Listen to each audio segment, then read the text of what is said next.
बहुत समय पहले की बात है। ये वो दौर था जब टेलीफोन का इतना प्रचलन नहीं था और सभी लोग चिट्ठियों के माध्यम से एक दूसरे के संपर्क में रहते थे। एक गांव में बनवारी लाल नाम का आदमी रहता था। वो शहर के डाकघर में डाकिये की नौकरी पर कार्यरत था। उसका एक बेटा था जो गांव के स्कूल में पढ़ता था।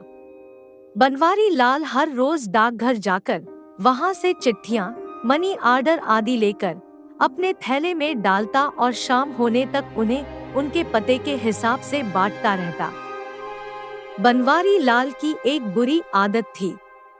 वो जितनी भी चिट्ठियां डाकघर से बांटने के लिए लाता, उनमें से जो चिट्ठियां शाम तक बांटने के बाद बाकी बच जाती, उनको वो अपने घर ले आता और एक संदूक में डाल देता। वो चिट्ठियां फिर कभी भी अपने पते पर नहीं पहुंच पाती थी। ऐसे ही समय गुजरता रहा। धीरे धीरे बनवारी लाल का चिट्ठियों वाला संदूक भरने लगा।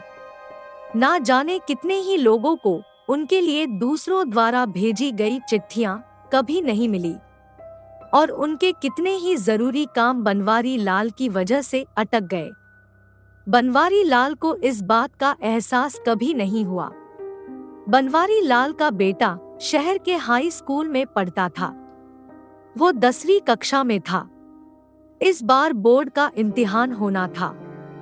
10वीं कक्षा के सभी बच्चों के दस्तावेज स्कूल वालों ने बोर्ड के दफ्तर में भेज दिए थे। इम्तिहान से कुछ दिन पहले सभी बच्चों के रोल नंबर आ गए, लेकिन बनवारी लाल के लड़के का रोल नंबर नहीं मिला।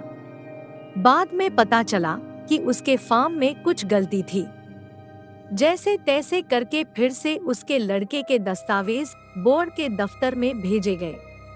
अब इम्तिहान में केवल 3 दिन बचे थे और अभी तक बनवारी लाल के लड़के का रोल नंबर नहीं आया था।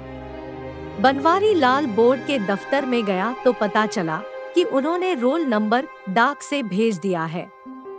आखिर इम्तिहान शुरू हो गए, लेकिन बनवारी लाल का लड़का रोल नंबर ना होने के कारण परीक्षा नहीं दे सका।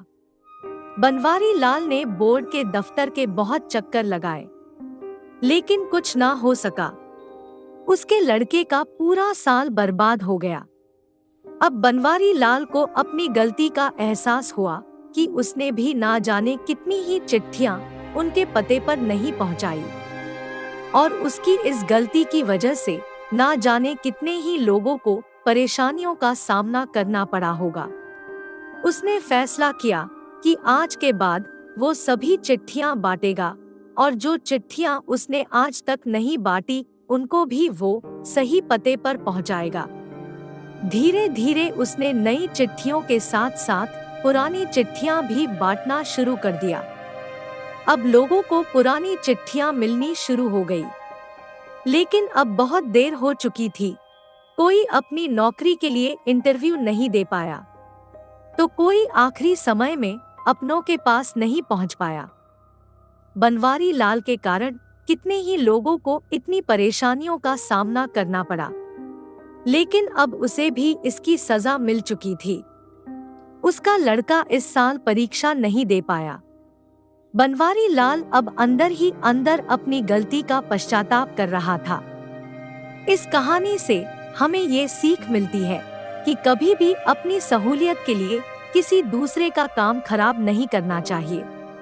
समय सभी के लिए कीमती है और एक बार जो समय हाथ से निकल जाए वो फिर वापस लौटकर नहीं आता।